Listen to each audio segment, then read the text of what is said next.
Welcome to IT We're on a video series podcast, and hello everyone from Igor Shchebetun, Fabrizio Napoli, and Davide Gobbicchi, Eastern European team. Today we are honored to have Professor Sergey Markedonov. Professor Sergey Markedonov is leading researcher and at the MGIMO Institute of International Studies, editor-in-chief of the Journal of International Analytics. And if you don't mind, Professor, we're going to start with the first question. So the first question is a Russian ultimatum.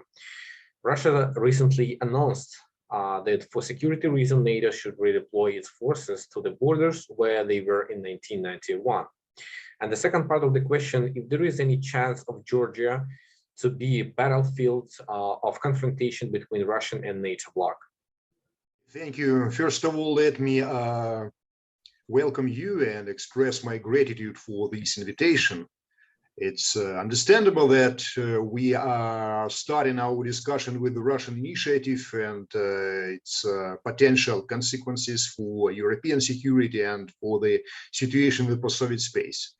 You asked a question about potential transformation of Georgia to arena of geopolitical rivalry, but now we see this transformation. It's a fact nowadays because after 2014, most of attention was paid to Crimea. But the first precedent of reconsidering inter-republican borders after the collapse of the USSR took place in 2008 around Georgia. It was the first case when Belovezhye Accords signed in 1991. And based on the principle of recognition of inter-republican borders established in the Soviet time as interstate borders violated. It was the first violation of this principle. It's not bad, it's not good. Now I am trying to discuss. It was the first case when former autonomous regions like Abkhazia and South Ossetia were recognized. Yeah, the number of recognition is limited. But it was a result, of course, of growing confrontation between NATO and Russia. And now let me pay attention to less studied issues. Okay, let's imagine, yeah, we can make fantasies for our discussion. Let's imagine that tomorrow Joe Biden and Vladimir Putin would reach total agreement on all the post-Soviet space, favorable for both sides. Does it mean that problems of Abkhazia and South Ossetia will be immediately resolved? I'm not sure. It's oversimplification because all the conflicts in the former USSR area, including Georgian country, have and had different levels. Geopolitical level is only one of them. It, how to say, made those conflicts more complicated. It's true. But the roots of the conflicts are not in this field of geopolitical rivalry. It's about the problem of nation building in Georgia, problem of building of post-Soviet identity, it's inter-ethnic tensions, and so on and so on. For Russia, those conflicts are very important because you know that Ossetians are divided between South Ossetia and North Ossetia. And it's a factor influencing on the Russian decision-making process. In the early 90s and then, Abkhazia. There are 4 constituencies in Russia's North Caucasus having Adygean or Circassian population. They are ethnic kins of Abkhaz people. This is why without NATO, without geopolitical rivalry, both questions are very important for Russia and for the Russian-Georgian context of relations. In my view, the problem of NATO is not enlargement of the bloc itself. The problem is geopolitical choice of some post-Soviet countries who had a high level of expectations that engagement of NATO or membership in NATO will guarantee successful keeping of territorial integrity. But I suppose it's kind of illusion because the problem of Georgia is very complex nature of the state. Because many experts and politicians in the West usually say, we should restore territorial integrity of Georgia. Georgia is territorially integral country. This country is for NATO. Okay, I am not official. Yeah, I am teaching, I'm working in the MGIMO University affiliated with our Ministry of Foreign Affairs, but I'm not official, I'm not a diplomat. I can say, I can recognize for our conversation, okay, Georgia is territorially integral unit. In this way, we should make one more step, recognize that not whole Georgia is in favor of NATO, but some parts of Georgia, like Abkhazia and South Ossetia, are for strengthening relations with Russia. And the two choices are equal. I'm not sure that choice in favor of NATO is better than choice for a Eurasian Economic Union or for strengthening ties with Russia. This is why it's a problem. Most of post-Soviet entities, including Georgia, are complex, multi-ethnic, with different representations, with different perceptions of security and potential guarantees. And NATO alliance and NATO membership can make this situation more complicated, because now the problem of Abkhazia and South Ossetia is not the subject matter of dialogue between Tbilisi or trialogue. Tbilisi, Tskhinvali, Sukhumi. It's part of NATO enlargement agenda. It's a part of geopolitical rivalry. And of course, it's a part of the Georgian-Russian bilateral menu. At least some levels of analysis, like Kenneth Walls, said about different levels of analysis of international relations. Now we see a multi-level cake of the problems. So can we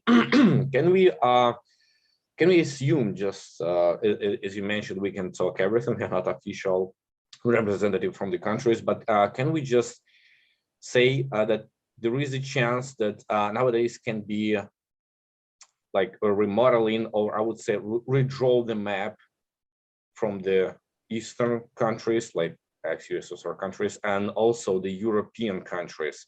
Is there any chance like redraw and redivide one more time the European continent between these two players, like United States, a bloc NATO ahead, right, and Russia? I'm not sure that we can see geopolitical returns, immediate geopolitical returns, like NATO will abandon all the plans concerning enlargement and so on. I'm not believing in it. And I'm sure that Russian officials, including Vladimir Putin, do not believe in this immediate reaction, because it's an attempt to raise stakes in this game, saying that for us surrendering is impossible. Surrendering is understood now as new members of NATO among the post-Soviet countries. Let's see that Russia was more or less tolerant to the first waves of NATO enlargement towards countries of former Warsaw Pact. It was sensitive, but it was discussed. And the position of Putin today is not surprise, because for many experts, kind of surprise. But please see the speech of Boris Yeltsin, the first president of Russia, in OSCE Budapest summit in December 1994, when he said that condition of Cold War is replaced for cold peace. And he objected a lot against enlargement of NATO. But the last wave, which was more or less tolerable for Russia, was Baltic countries, case of 2004, not deeper, not further. After it, of course, it was it began considered like red line, which is impossible to cross, like Georgia, like Ukraine. And please, in the Georgian case, pay attention that prior to 2008, Russia never raised the question on recognition of Abkhazia and South Ossetia, when this question was in the menu of relations between Tbilisi and Moscow. Tbilisi was not a comfortable partner, but Russia deployed its troops on the Georgian territory prior to 2007, and it withdrew it by 2007. Some compromises were discussed, including recognition of Georgia in its Georgian SSR borders. It's the story of negotiations of 2004. I wish to remind you that when Saakashvili came to power, the idea of clean page, tabula rasa, was discussed. Shevardnadze was discredited due to his promises for NATO membership for Georgia, some criticism of Russia, support of Chechen separatists, and so on. And Saakashvili was treated like a new person who can make some positive steps, and he himself made a lot of things could be treated like some positive measures. One of them was discussion of mutual agreement, but it was violated due to some rather aggressive steps of Georgia towards South Ossetia. Because in Georgia, many people believe that South Ossetia is not so difficult case like Abkhazia. Abkhazia is difficult. South Ossetia is easy. It's more or less criminal regime, which could be overthrown in very quick way, and so on and so on. It was a mistake, by the way. And when NATO, as a strategic partner of Georgia, became question number one in the agenda, Russian activities changed. Prior to 2004, 2008, Russians never considered opportunity for recognition or unification between Mother Russia and Abkhazia and South Ossetia. An agenda changed. This is why I am treating this attempt of Russia as endeavor to stop enlargement like focal point of the European security. Guys, please just talk and see some alternatives. It's not coincidence that now in Russian media, some other scenarios are discussed. Neutrality, for example. Personally, me in 2018-19 was engaged in some very productive discussions with Georgian colleagues in Austria. Some of our Austrian colleagues offered for us to discuss the idea of neutrality model for Georgia, and representatives and leaders of Alliance of Patriots Party in Georgia in September and November 2019 provided sociological poll on neutrality, and it gathered about 46%. Of course, we can discuss the methodology of these polls, relevance, not relevance, and so on. However, it's also idea to be discussed. I suppose we should be more creative, Russians and Westerners, because now we are in the vicious circle. The Westerners say, okay, we should follow the principle opening doors for new members and no veto from the Russian side. Russians say, guys, stop. We were tolerant in the case of Czech Republic, Slovakia, Romania, even Baltic countries, but not Georgia, not Ukraine. Because we see that this process of enlargement is endless, and it's the enlargement of military bloc. Because many people, how to say, admire the stubbornness and resistance of Russia, but I wish to remind that NATO is military bloc with military capabilities. It's not NGO, it's not club of collectors of stamps and so on and so on. It's not ecological organization. It's military and intelligence organization, the biggest, the strongest in the world, with the biggest military budget. By the way, in sometimes bigger than Russian one. This is why Russians are treating this situation as challenge. And it's maybe tragedy of Georgia to be in the crossroads of this rivalry. It's better to discuss the situation between Moscow, Tbilisi, Sukhumi, Tkhinvali, I suppose. Yeah. Fabrizio, please, we're going to shift to you. Thank you, Professor. My question is pretty straightforward. Given the fact that Azerbaijan's victory in Nagorno-Karabakh is the major geopolitical event that happened in the Caucasus after 2008, I would like to know which are the implications of this conflict for Georgian foreign relations. Thank you. Okay, it's a good question. Azerbaijan really became the second country in the post-Soviet space successfully providing the restoration of territorial integrity. Russia was the first, losing Chechnya in 1996, de facto, not de jure. Russia restored its control over this territory. Of course, there are some problems there. I am not champion of how to say absolutization of the success story, but it's a fact. Russia did it successfully. Azerbaijan also followed not the same but similar way. However, there were some and there are some nuances also, because the Nagorno-Karabakh de facto state did not completely defeat it. Was not completely defeated, sorry, yeah, because we see a reduced territory of this de facto state. We see Russian peacekeeping deploying. on the formerly Azerbaijani territory.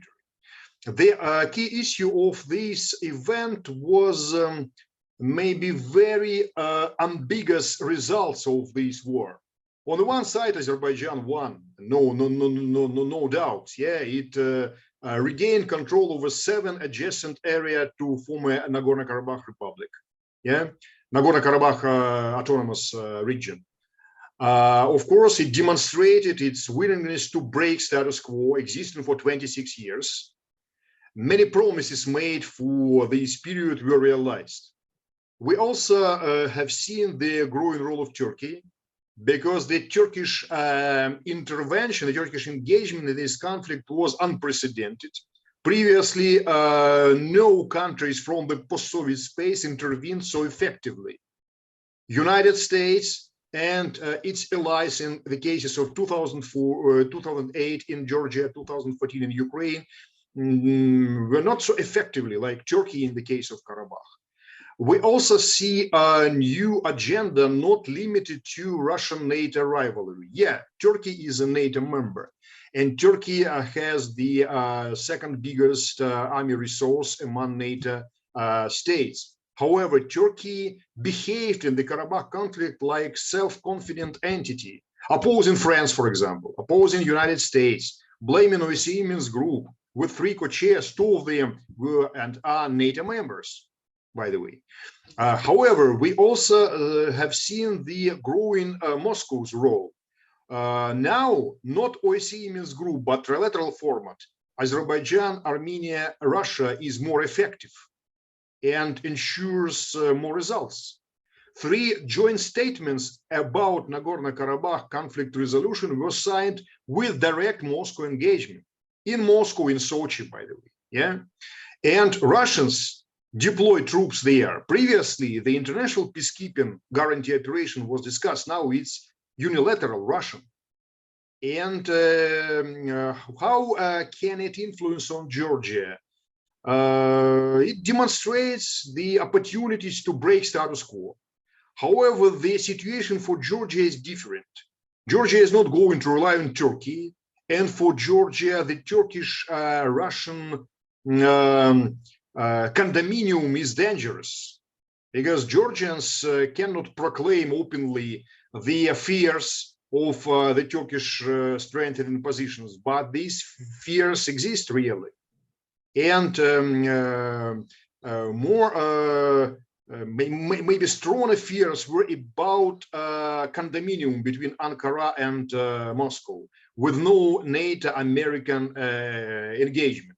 This is why this conflict strengthened pro-American stances in Georgia, among Georgian political elite. As for Armenia, Azerbaijan, Georgia follows its previous line to be moderator, and Georgian leaders proposed for the Second Karabakh War, and after it some ideas. They proposed Tbilisi as a place for negotiations and so on. Georgia tries to provide distance, equal distance from Armenia and Azerbaijan. Why? Because there are dangers of the intra-Georgian Karabakh, yeah, taking into the account Javakheti region with numerous Armenian population. For example, in Akhalkalaki, Armenians composed more than 90%, or Kvemakartli, vice versa, region with numerous Azerbaijani population. Azerbaijani compose about 50–70%. It's such cities, towns as Gardabani, Marneuli, Bolnisi, and so on, so on.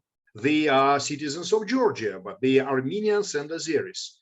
Both of them have some problems with integration in the Georgian socium.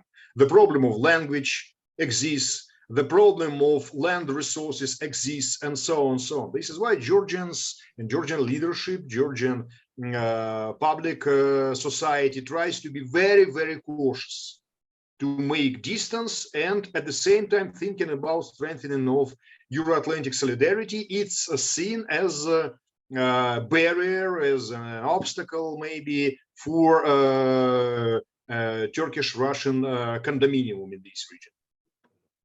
David, please. Yes, thank you. After having talked about the international context with Igor and the regional one with Fabrizio, we'd like to move to the national one now and talk about Georgia's internal affairs. When we think about Georgia, one of the first things that comes to our mind is polarization. Starting even from before its independence, we have seen a strong political polarization that kept on with Gamsahurdia and Shevardnadze, and later on with the Rose Revolution and the following events. It seems that every leader has somehow imposed himself by strongly opposing himself to the previous one. And this has created a sort of sense of strong political polarization. For example, I have here in 2021 a survey which asked which party is closest to you. Only 18% of Georgians named the Georgian Dream and 6% the United National Movement. Yet these two parties have what continue to capture the highest amount of votes, and is what the political landscape of Georgia has been made of for the past decades. So my question is, we see this constant polarization between Ivanishvili and Saakashvili, and this seems not to diminish. So is this political polarization in Georgia a long-run threat to its democracy? Okay, good question, and I am grateful to you for your U-turn from geopolitical issues to domestic ones in Georgia, because usually Georgia itself is not really considered. Most of attention is paid to Russian factor, Western factor, and some factors outside the country. The country itself is not observed attentively. You are right, Georgia witnessed a lot of cases of polarization previously. The first president of this country, Zviad Gamsahurdia, was overthrown due to military coup d'etat. The second president, Eduard Shevardnadze, left his position due to Rose Revolution, not due to electoral campaign. Parliamentary electoral campaign was proclaimed falsified, but not presidential one. Only in 2013, first time in the post-Soviet history of Georgia, change of presidents was peaceful and in strict accordance with the constitution. This is why the problem of legality, legitimacy is very important for Georgia. But since at least 2011, we see the dominant type of the rivalry inside Georgia. I mean, here it's a fight or battle between Ivanishvili and Saakashvili, two persons. Of course, this factor is not only about personalities, because Georgian Dream changed in terms of its shape sometimes. Previously, it was coalition of all the people not satisfied by Saakashvili, two-party. It was opposition coalition, then it became a ruling coalition, then ruling party.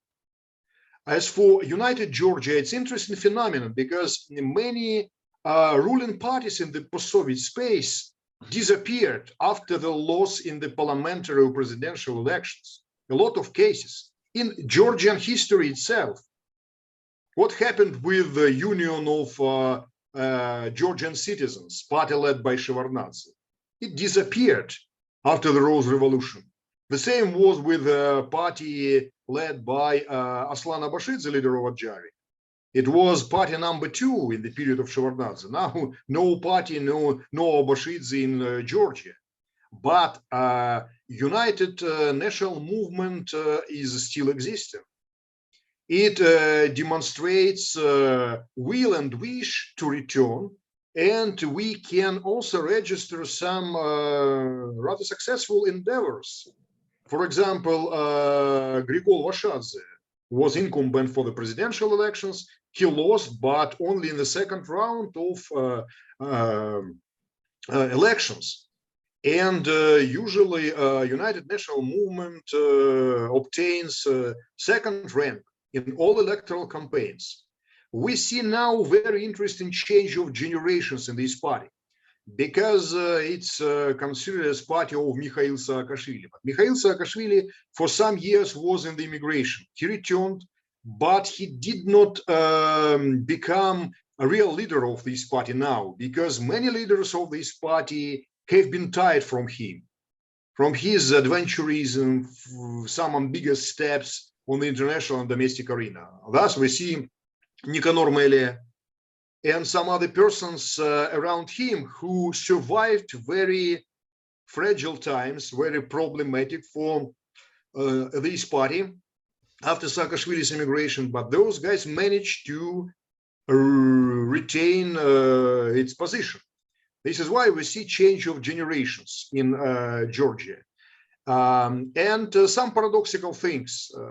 Okay, we are discussing the political polarization between Ivanishvili, Saakashvili, or Saakashvili plus new generations of his fellows. But in terms of foreign policy agenda, we see shared consensus.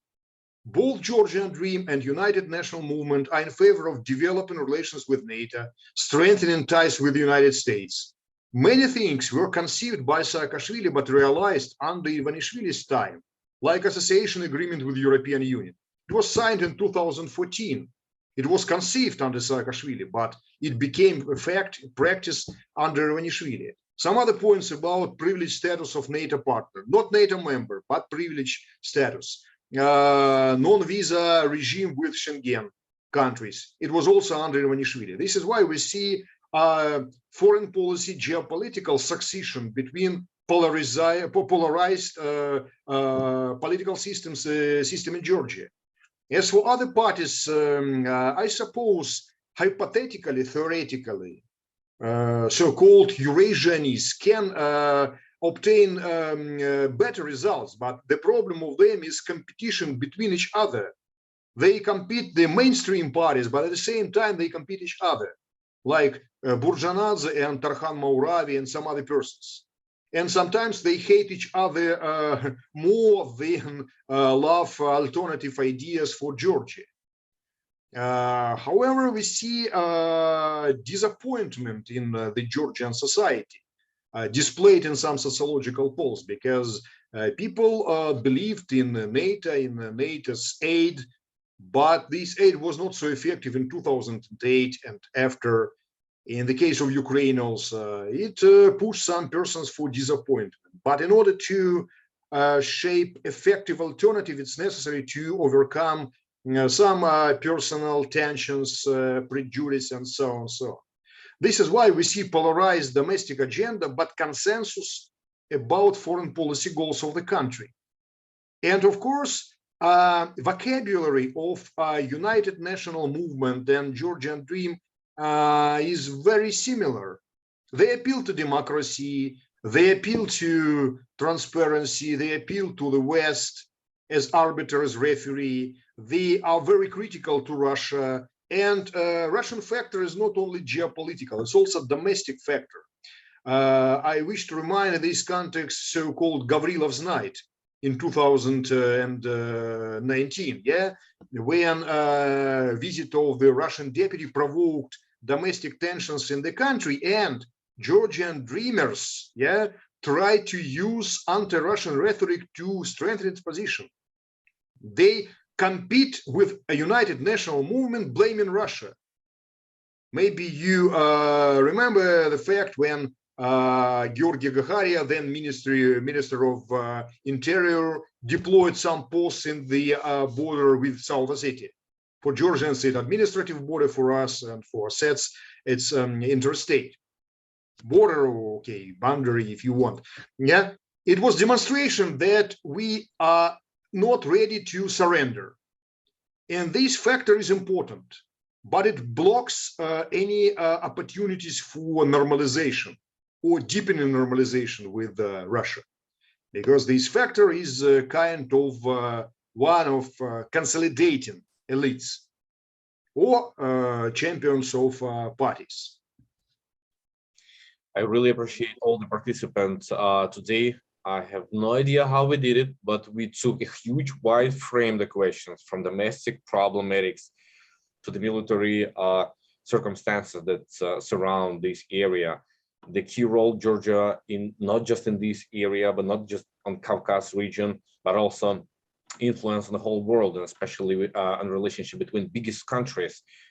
I really admire how you took all these small things to sum up in a one key point that really gives us the opportunity to imagine what picture we have nowadays in Georgia, what is country about, what's the perspective for this region, and we really can understand this country, not just this country by itself, but also, as I mentioned, as a global player in international relations.